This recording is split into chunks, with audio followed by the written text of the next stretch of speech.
having this lovely luncheon and hosting us today. I understand Andrew Roberts has been on a whirlwind tour of Texas, and this is his last stop before he flies back to England later today. So let's get on with it and send him on time. Anyway, why, after all these years, why another Churchill biography? That's a very good question. At the moment, there are 1,009 biographies of Winston Churchill. So mine has the distinction of being the 1,010th. But the answer is that in the last 10 years, there has been a huge avalanche of new sources that have become available about Winston Churchill, and I very much wanted mine to be the first one that was going to be able to take advantage of these. The Queen allowed me to be the first Churchill biographer to use her father's diaries. And King George VI met Churchill every Tuesday of the Second World War. They had lunch together at Buckingham Palace. And the King was trusted by Churchill with all the great secrets of the Second World War. The nuclear secret, the ultra-decrypt secrets, which countries were going to be invaded and when, which ministers and generals were going to be hired and fired. And the King wrote everything down. They got on very well, very quickly, and so this is a wonderful new source. There's also been 41 sets of papers that have been deposited at Churchill College, Cambridge, the Churchill archives there, including Churchill's daughter, Mary Soames's diaries from the war. There have been the diaries of Ivan Maisky, the Soviet ambassador from 1932 to 43, who Churchill saw a lot of. And also I myself, 6 years ago, discovered the verbatim accounts of the War Cabinet. On top of that, the Churchill family have very kindly allowed me to have exclusive access to Pamela Harriman's love letters. And she led a very active romantic life during the Second World War, and this has also proved to be an extremely good news source. So it's this cornucopia of new sources that led me to write this new book. There's virtually, on pretty much every page of this book, there's something that will not have appeared in any Churchill biography before. Well, in your book, you describe Churchill's longing as a child for parental affection. That's an affection that he rarely received. Tell us about his relationship with his parents and its effect on his character and life. Yes, his father, Lord Randolph Churchill, the son of the Duke of Marlborough, was an aloof, disdainful, mercurial, but in many ways brilliant politician, Chancellor of the Exchequer in 1886. But he never recognized or spotted any brilliance in his son. And he wrote him disdainful letters, some letters so contemptuous that no father should ever write like that to any son. And you can read them in the book. They're painful to read. And yet Churchill never allowed it to affect him. He continued to love and admire his father. He was when his father died at the age of 45, when Churchill was 20, Churchill went out of his way to track down his father's friends and to write his father's biography and to adopt his father's speaking style and stance, to adopt his father's political views, the Tory democracy views of Lord Beaconsfield, Benjamin Disraeli, and he called his own son Randolph. And so he was profoundly affected by his father. In fact, you can in many ways see his career as being an attempt to try to impress the shade of his long-dead father. With regard to his mother, Jenny Jerome was born in Brooklyn. She was American, of course, but in a sense she wasn't at all like any American mother in that she took no interest in her son whatsoever. And she was a great society beauty, and she was having affairs with the Prince of Wales and the Austrian ambassador, and she just never found any time for him. And in the first 6 months of 1884, when Winston Churchill was 9 years old, she only saw him for 6.5 hours in those 6 months. And yet again, Churchill refused to use that as an excuse to Faye in life. He was, if anything, a hugely loving son. And in his autobiography, My Early Life, he writes that she shone for me like the evening star, brilliant but at a distance. So from an early age, Churchill is imbued with the sense that he was made for great things. How did this affect the arc of his life? Yes, he certainly had this sense of destiny. I have subtitled my book Walking with Destiny because I think it's absolutely essential to appreciate how important his personal sense of destiny always was. When he became Prime Minister on the 10th of May 1940, on the same day that Adolf Hitler unleashed blitzkrieg on the West, he later wrote of that day, "I felt as if I were walking with destiny and that all my past life had been but a preparation of this hour and this trial." And the various times that he nearly died on many, many occasions, even in peacetime, let alone in wartime, and he fought 5 campaigns on 4 continents. These incredibly large number of close brushes with death served to underline this sense of personal destiny that he had about himself. So Churchill wanted to follow in his father's footsteps and have a political career. Tell us about the rise of young Mr. Churchill.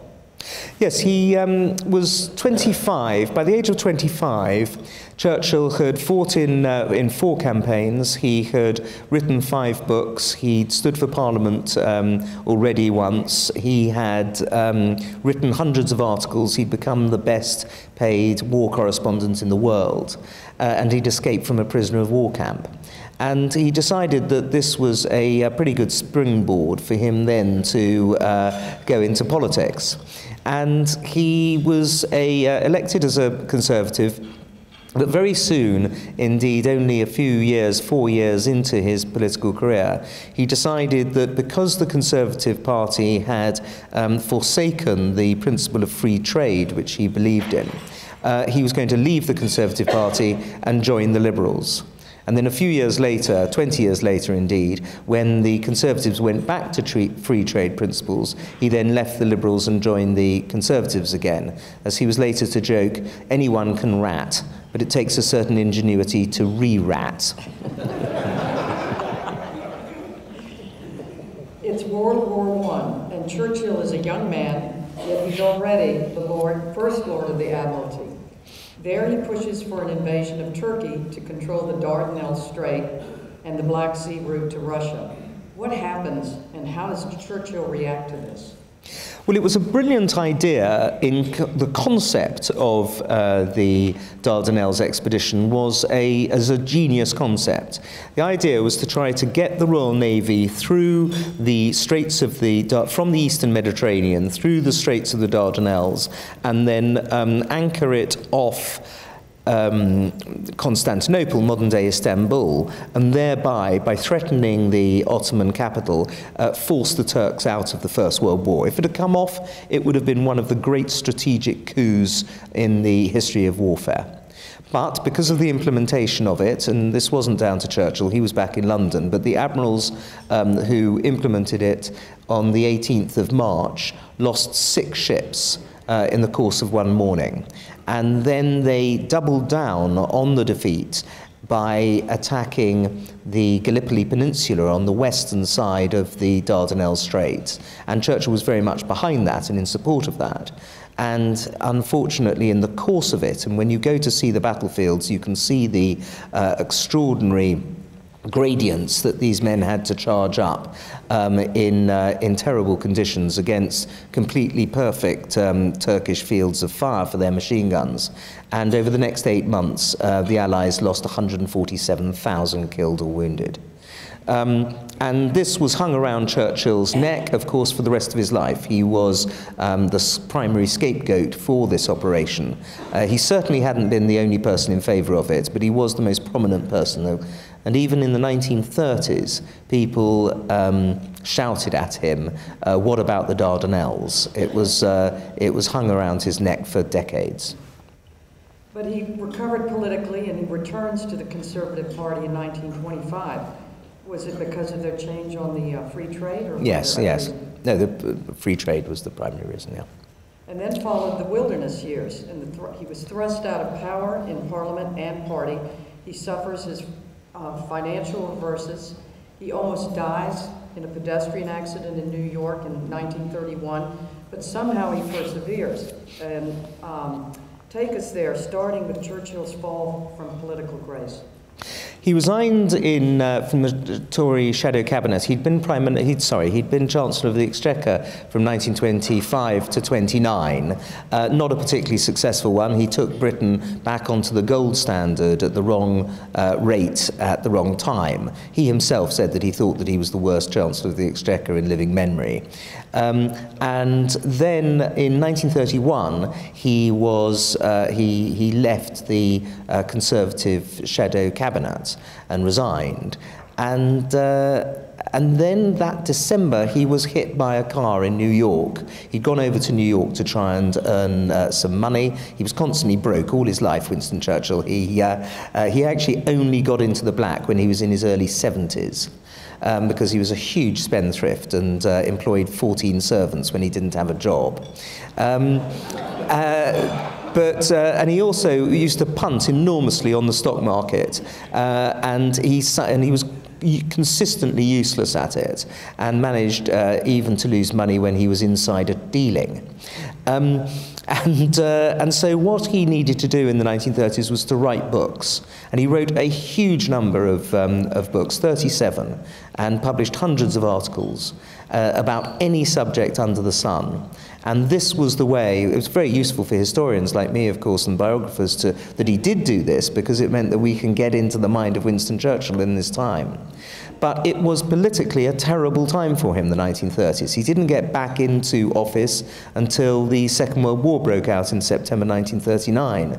And so he spent that decade, as he called them, his wilderness years, trying to warn the world about Adolf Hitler and the Nazis. But he wasn't listened to. He was shouted down in the House of Commons on one occasion.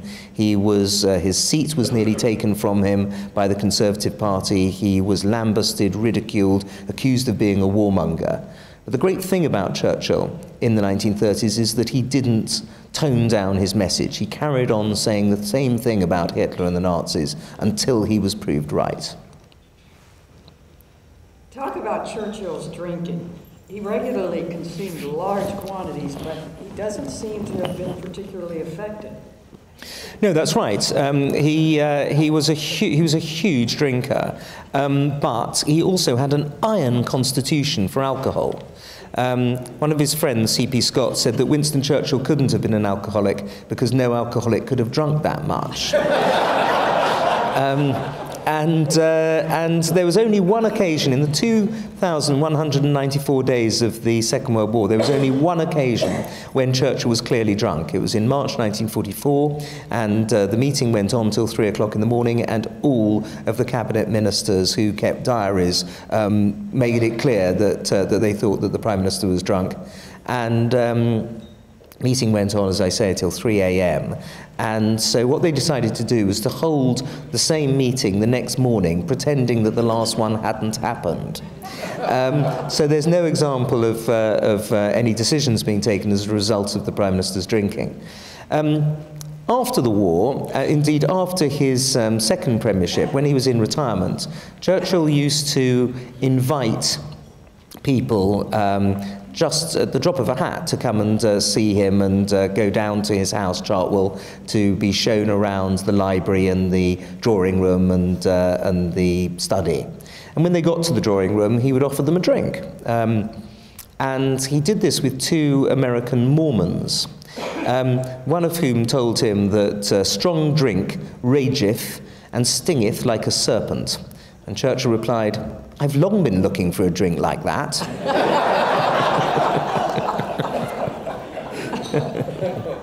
Okay, it's spring of 1940. The United Kingdom and the West are reeling in the face of Nazi military power.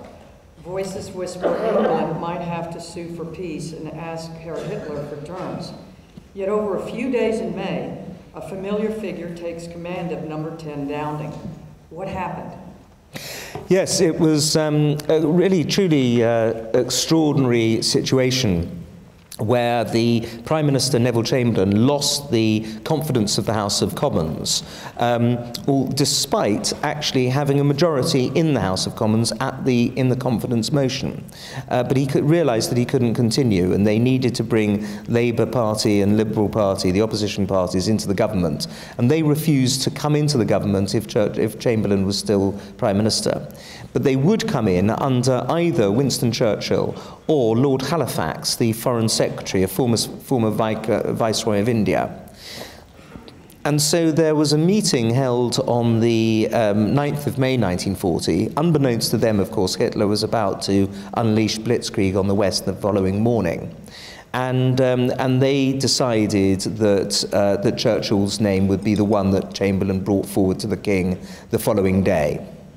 And Churchill's account of this is frankly not terribly believable. He gets lots of things wrong. He got the date and the time of the meeting wrong in his memoirs, and also the number of people. Considering there are only 4 people in the room, that's quite some doing. And he claimed that all he did was to stay silent, and the premiership just dropped into his lap.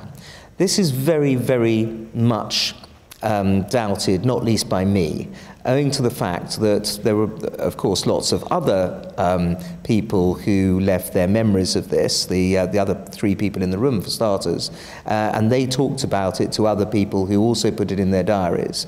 And nobody else mentions this long silence. It's very un-Churchillian. All the way through Churchill's life, he had demanded the jobs that he'd wanted, and he'd always wanted to be Prime Minister for the last 40 years.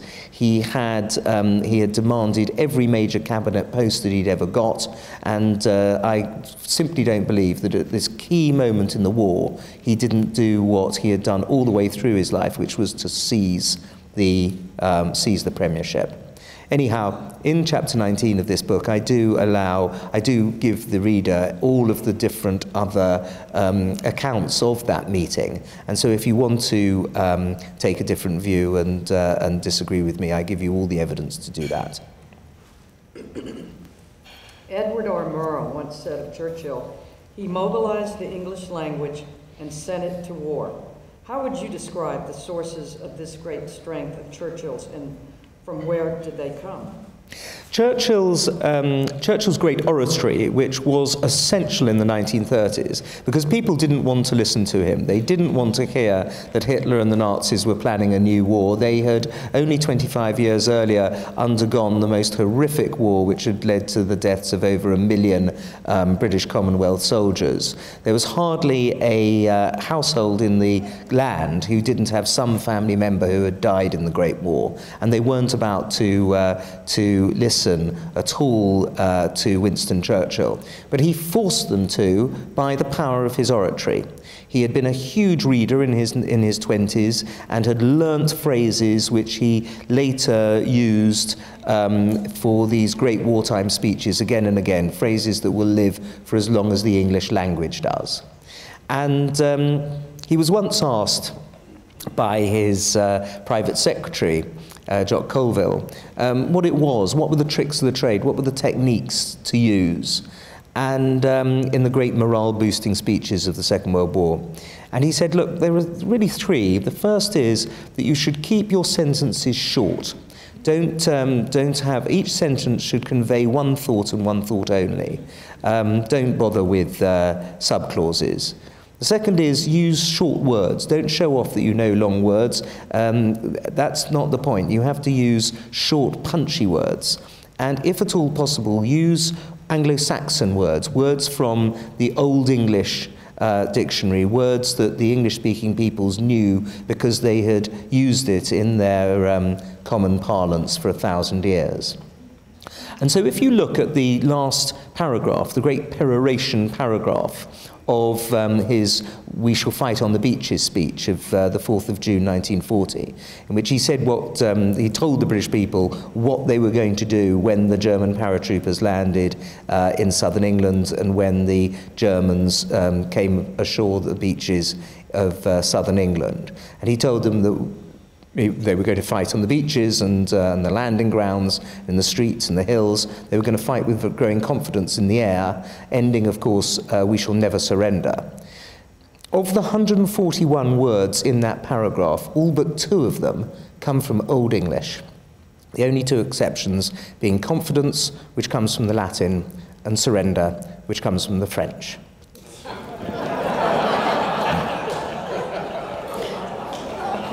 You've asked an Englishman here, ladies and gentlemen.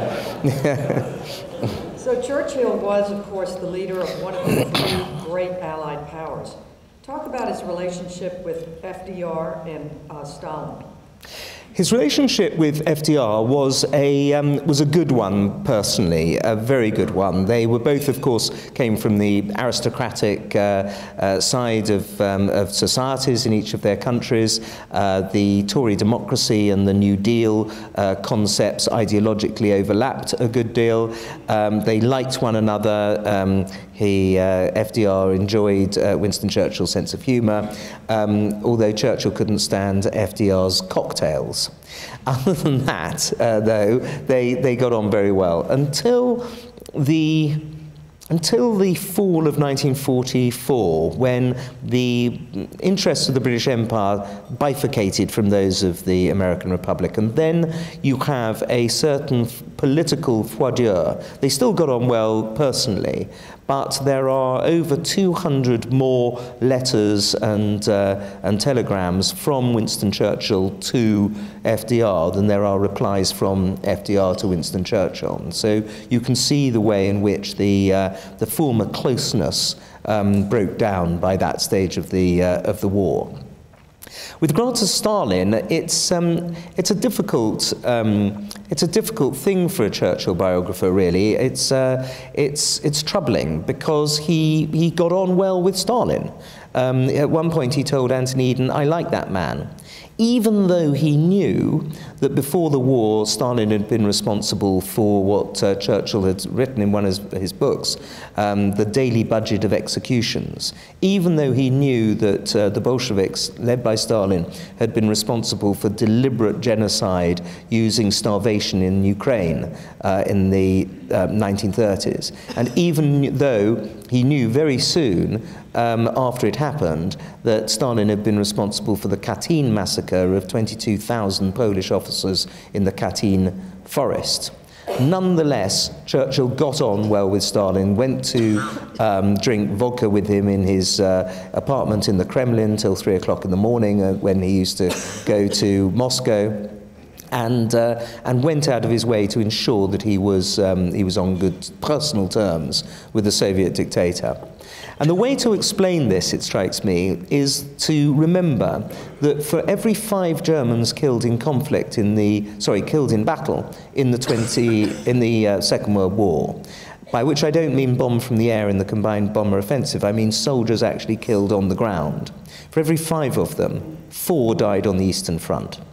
So what Britain and Canada and America and so on were doing was killing the 5th German.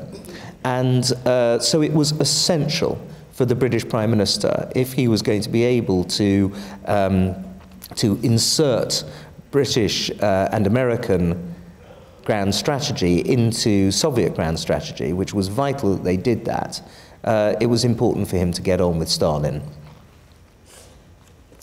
Excuse my coughing. I'm getting over a cold here. No problem. So it's VE Day. Hitler is dead.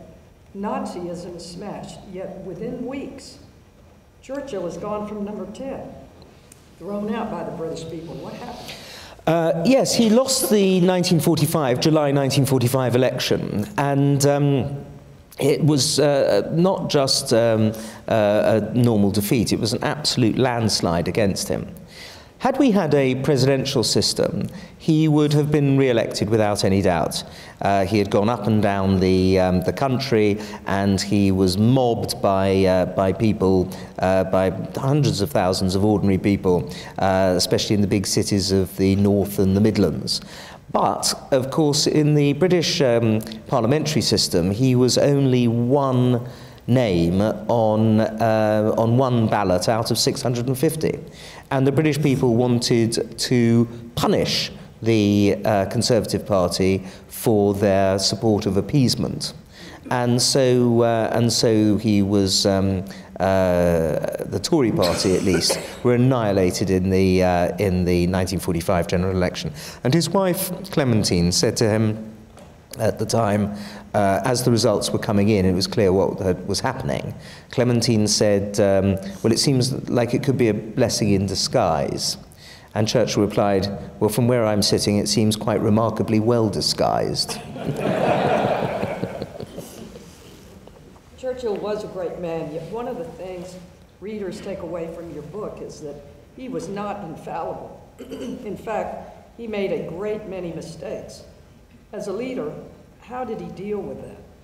Yes, he certainly did make mistakes. He made blunder after blunder in his political career. He got, as we mentioned earlier, the Dardanelles catastrophe appallingly wrong. He got women's suffrage wrong. He got the gold standard, as I mentioned earlier, wrong. He got the abdication crisis wrong, and the black and tans in Ireland, just to name a few. And I name many more in my book. This is in no sense a hagiography of Winston Churchill. But the great thing was, and he said to his wife, in fact, when he was in the trenches, he said, I should have made nothing if I had not made mistakes, because he learned from them. He was one of those rare politicians who learned from his mistakes. And from the Dardanelles disaster, he learned never to overrule the chiefs of staff during the Second World War. At no point did he, even though he had the constitutional right to, because he was Minister of Defence as well as Prime Minister, he never once overruled the chiefs of staff on an operational policy where all three of the chiefs of staff opposed him. And that was a classic example amongst many of him learning from his mistakes. All right, I'm going to do a little lightning round questions here. Okay. Your favorite Churchill attribute? Oh, I think moral courage, certainly, yes. The way in which he was denounced, as I said, in the 1930s. He was lambasted, especially in the press, ridiculed, and it all just bounced straight off him. He was an aristocrat, Victorian aristocrat, and if he thought something was right, he didn't mind just carrying on saying it.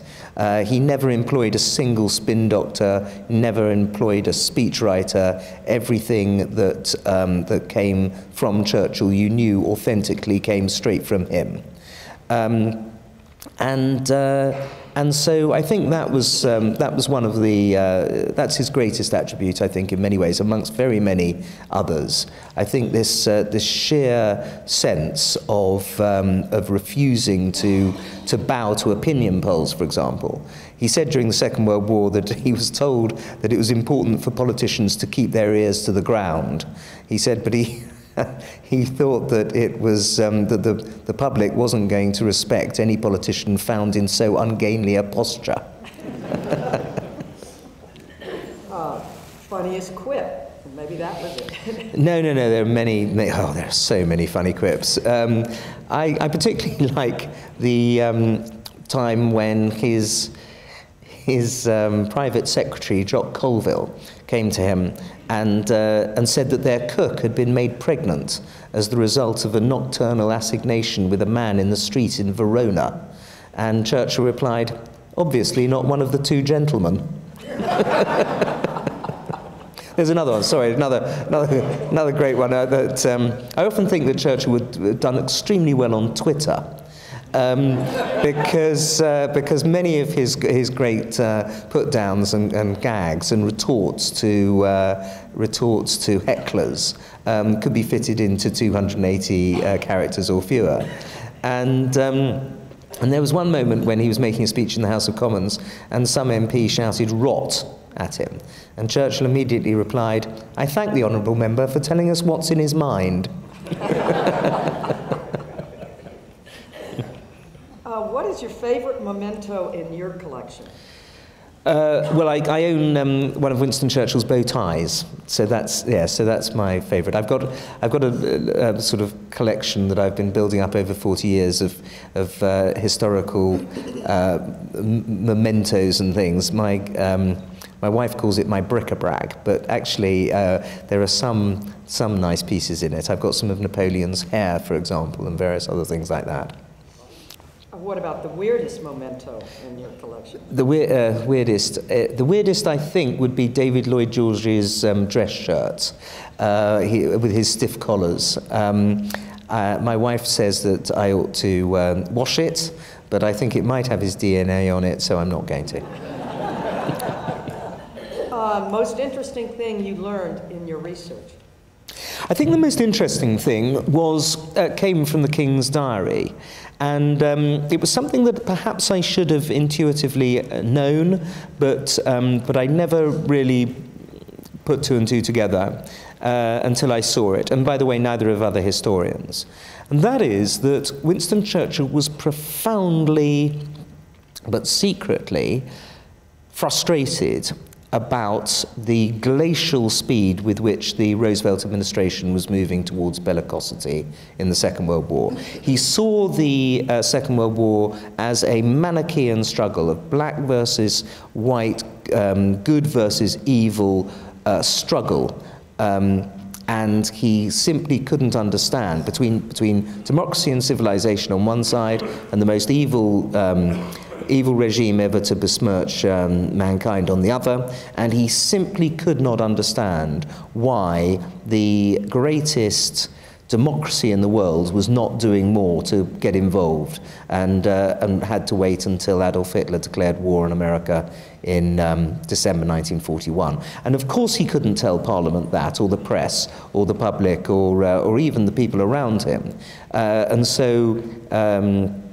And there would have been a terrible backlash if he had expressed this frustration.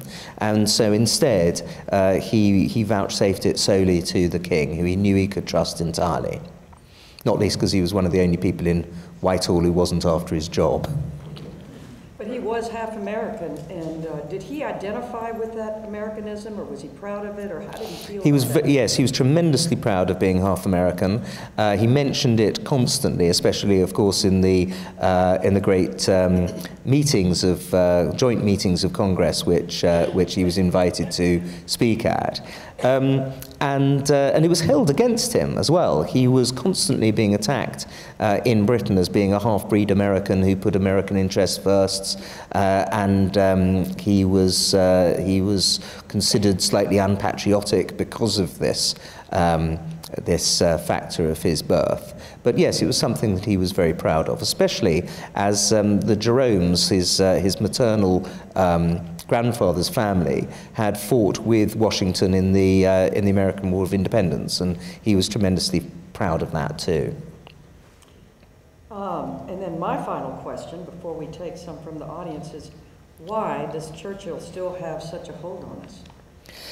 I think Churchill still has a hold on us because he does epitomize leadership at its absolute best.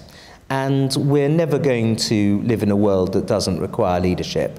I think that he gives us messages about leadership that are still important for today. I think that this moral and physical courage is something that will always be attractive to people.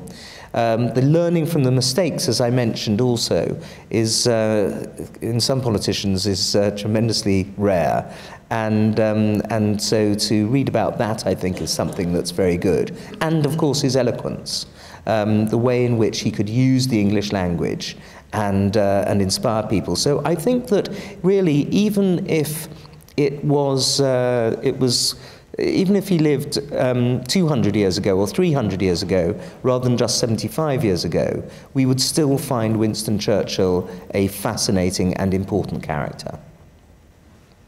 Thank you. Alan, do we have any questions from the audience? I've got one that's close. This one. How would Churchill have reacted to Brexit?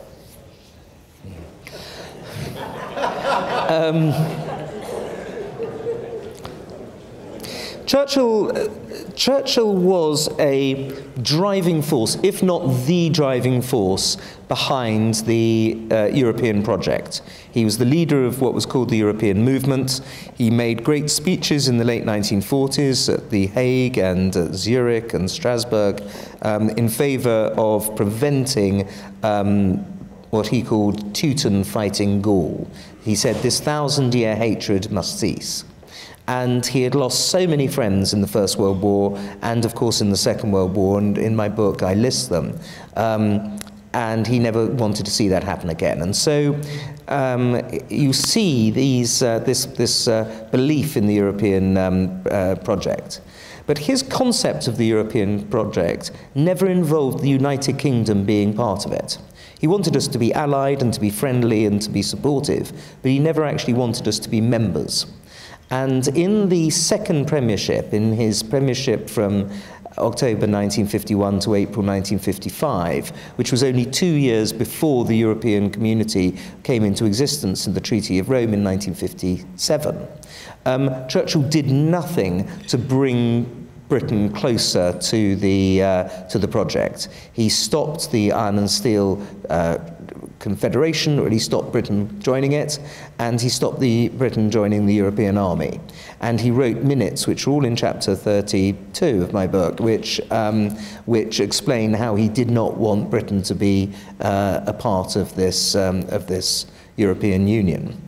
So that, or what became the European Union, what was then the European Economic Community.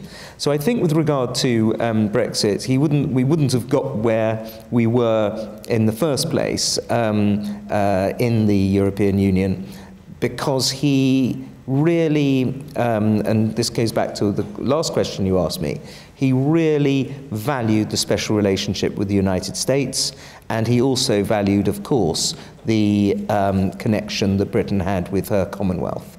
And anything that was likely to threaten that, he was not going to go along with. Someone in the audience would like to know that in the battle over the Dardanelles, how many Australians were lost? Got a ballpark figure. This gentleman or this lady was told by some that the Australians lost 50,000 or so? No, nothing like that, nothing like that. Fewer than 20,000. But for Australia, which was a tiny country at the time, of course, it was proportionately a huge number. And the other thing to remember is that New Zealanders also, an even smaller country, lost a large number, relatively speaking. But actually more Frenchmen died in Gallipoli than Australians. It has been written that Churchill was not trusted by the public and politicians. Why? Well, because of the reasons that I mentioned, the way in which the number of things he got wrong seemed to imply that he was somebody who lacked judgment.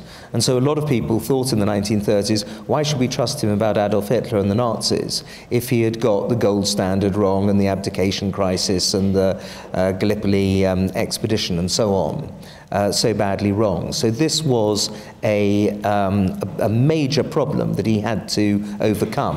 But when all these other things, frankly, were trivial compared to the three great things in the 20th century. The most important things in the 20th century, namely the threat posed by Prussian militarism, the threat posed by Adolf Hitler, and the threat posed after the war, as he pointed out in his great Fulton, Missouri speech, the Iron Curtain speech in March 1946, the threat posed by Stalin and Soviet communism to Eastern Europe. He got the three biggest things of the 20th century right, despite the fact that he had got an almost a larger number of less important things wildly wrong. And by the way, with regard to the Brexit thing, I've got a big article in tomorrow's Wall Street Journal, in the Peggy Noonan section of the Wall Street Journal, about Brexit and the way I feel about it. It's more of a rant, really. But anyway, anyone who'd be interested in the sort of in reading it at sort of 1,800 word length, do get tomorrow's Wall Street Journal. What was Churchill's view of Englishmen who were not aristocrats? He was the least snobby man imaginable. A true aristocrat is not a snob. And that was so clear with Winston Churchill. You look at his closest friends, they came from all over society. Lower middle class people, these were the people he spent his time with and enjoyed his sort of socializing time with. And not other. I mean, he's perfectly friendly. There were two dukes he was perfectly friendly with. He just happened to be related to both of them. He was not the kind of snobbish, stiff upper-lipped aristocrat who looked down on people in any way. How did Churchill handle the Duke of Windsor during World War II? He handled him rather roughly, and quite rightly so. The Duke of Windsor had refused to come back from Lisbon, where he had escaped from when the Nazis invaded France, and he was in France. He went down to the south of France, then he went to Spain, then he went to Lisbon. And he was refusing to leave Lisbon, which, of course, Portugal was neutral in the Second World War, but rife with German agents and spies. And Churchill told him that he needed to become the governor of the Bahamas, and the king, ex-king, wanted to come back to England, which it was felt would cause all sorts of trouble, considering that he was an ex-king. And when this came to Churchill's attention, Churchill made it clear that as he was a serving army officer, a major general, the king would be court-martialed unless he did what he was told. And so the Duke of Windsor got on the next boat to the Bahamas. Right. Last question. Could a Churchill be produced today, you think? Well, of course, you do need a world war. So in many ways, it's an extremely high price to pay. Churchill would not have become Prime Minister under any other circumstances short of an impending Nazi invasion of Western Europe. So in that sense, we hopefully are not in great need of him. There are other problems too, of course. I mentioned his financial situation. That wouldn't have looked terribly good in modern day politics. He smoked 160,000 cigars. I'm not sure how good that would have looked on CNN and some of the other news networks of yours. He was tremendously eccentric figure. In March 1942, terrible time for the Allies, when the Japanese had taken an eighth of the planet, and the British were on the retreat in North Africa, and the Red Army was on the retreat in Ukraine. The British Prime Minister brought out an article in the Illustrated Sunday Herald entitled, "Are There Men on the Moon?" Which shows the eccentricity of the man. I'm not sure that in today's politics you could really get away with that kind of behaviour. Plus the bursting into tears all the time. He burst into tears 50 times during the Second World War. I mean, if Theresa May, who has every right to, by the way, were to burst into tears, people would find it extremely unnerving. But the great thing about Winston Churchill is that people recognised that he was not this buttoned-up Victorian aristocrat. He was instead somebody who was driven by his emotions, driven by his passions. And what you got from Winston Churchill, when you heard Winston Churchill speaking, you knew it wasn't some spin doctor or speechwriter whose thoughts that you were hearing. It was coming direct from him himself. And that, ladies and gentlemen, is something that I would love to see in politics. Thank you. Thank you very much indeed. Thank you.